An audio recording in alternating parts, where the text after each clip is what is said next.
Well, some 40 universities in the United Kingdom have now reported cases of coronavirus, forcing thousands of students to self-isolate as the new term begins. Many students are demanding to know why they were encouraged to leave home and pay for accommodation when much of the teaching is being done online. Aberystwyth University is the latest to suspend face-to-face teaching because of the pandemic. After a wave of complaints, the Scottish Government has now changed its guidance to allow students to return home if they wish, although the entire household would then have to isolate for 14 days. Our education correspondent Dan Johnson reports from Manchester. Day 4 of this freshers' lockdown and the funds running low, along with the food. And behind the fences are the young hopes of a student life put on hold, having barely begun. We were sent here with kind of like the promise of, oh yeah, you guys can have a bit of a normal uni experience, and then within 2 weeks they were like, nah, you can't. So we were kind of sold a false dream.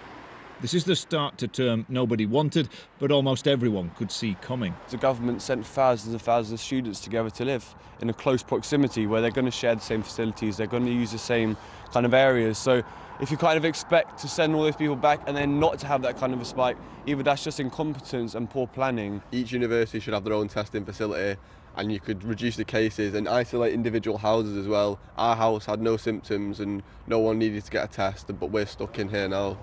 The university says it will cover rent for the next fortnight and give students a £50 shopping voucher with reserved delivery slots. There's denial here that students' fees were put before their welfare. What do you say to those who came here on the promise of at least some face-to-face learning and now find themselves locked up, learning online, feeling like they've been misled and they're now trapped? Well, I don't see these students as having been misled or trapped, actually. I mean, like many people, they're having to self-isolate. It's for 2 weeks. These students are on 3 and sometimes 4-year courses. It's a short part of their study.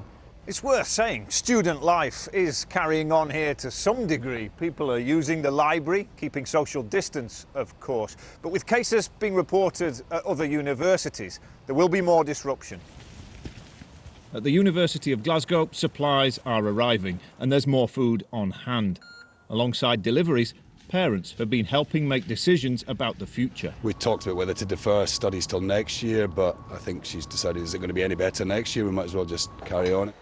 In Edinburgh, Molly's been isolating, but today she got the all clear.